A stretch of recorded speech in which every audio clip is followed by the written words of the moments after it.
Hey sweethearts, it's Amber, it's Wednesday. Our topic this week is sexuality. So I think I'm probably the dork of the group and I'm okay with that. So I'm going to talk a little bit about kind of the history of us understanding our own sexuality in terms of like as a people.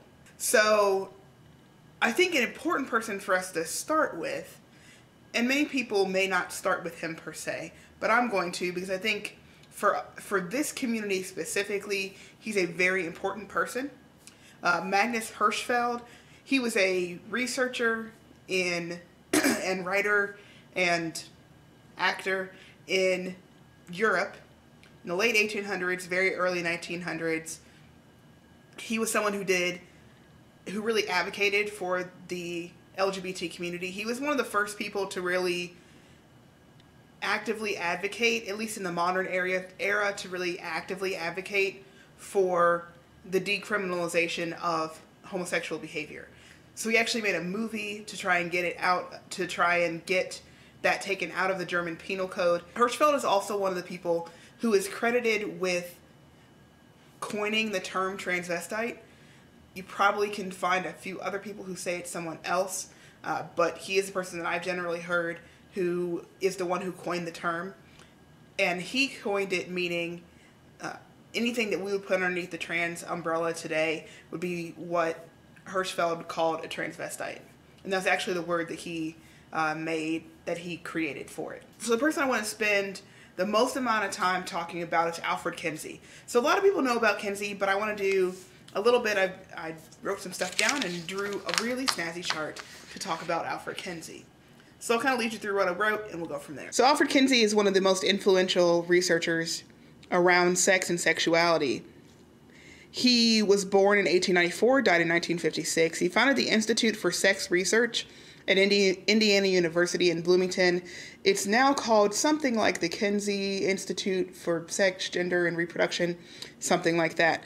In 1948, he published Sexual Behavior in the Human Male. And in 1953, he published Sexual Behavior in the Human Female.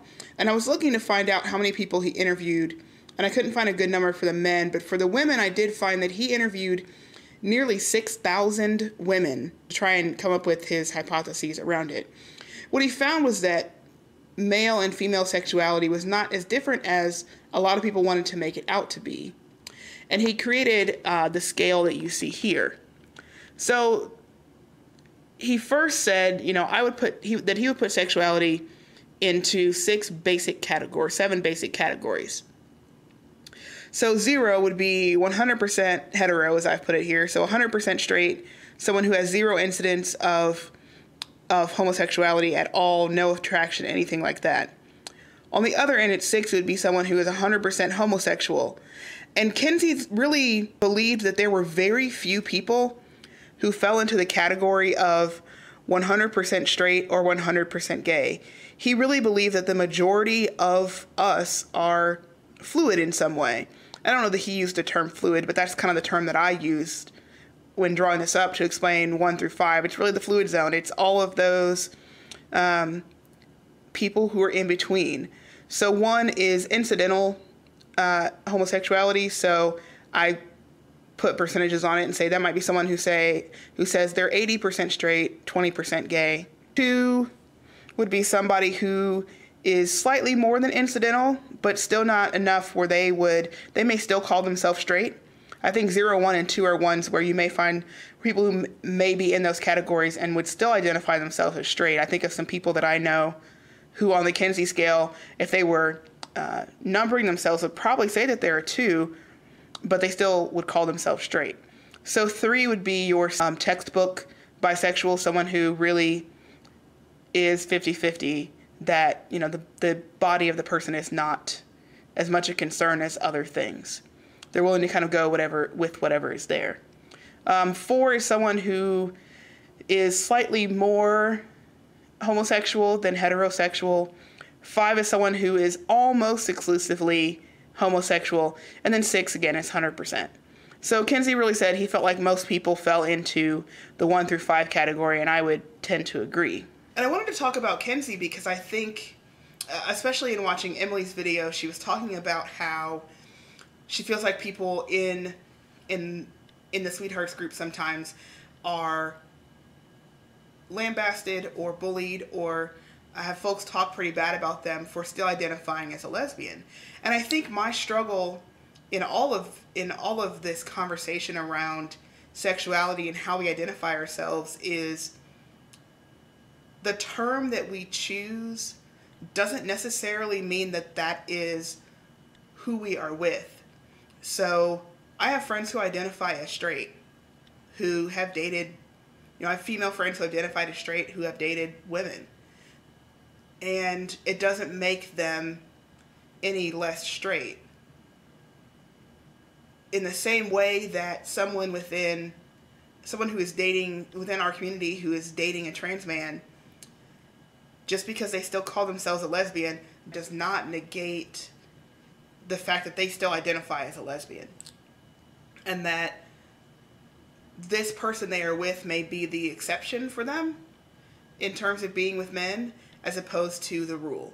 So I don't think that it necessarily means that if you are someone who identifies as lesbian, if you are married to your trans partner and you plan on being with them for the rest of your life, and you are with them for the rest of your life, that makes you less of a lesbian. You can still identify as that. You can still call yourself that. Because for many people, and maybe for you, if it wasn't for this one particular trans man, you would be with women.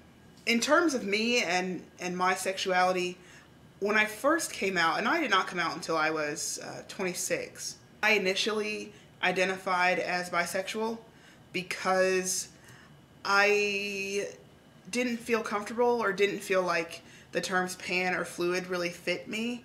So I identified as bi for really until Stefan came out to me as trans. And then I really started thinking about what does it really mean to me, and if he and I were to break up, if our relationship were to end at some point, who would I end up with, or what type of person would I be looking for, and would I be willing to or want to date another trans man?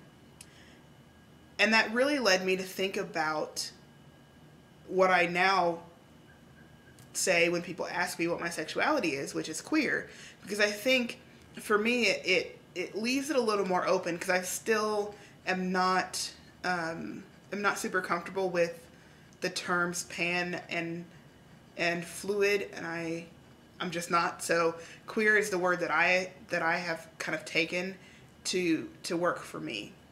And for me it means that I fall in love with people. I'm not someone who necessarily falls in love with someone's anatomy.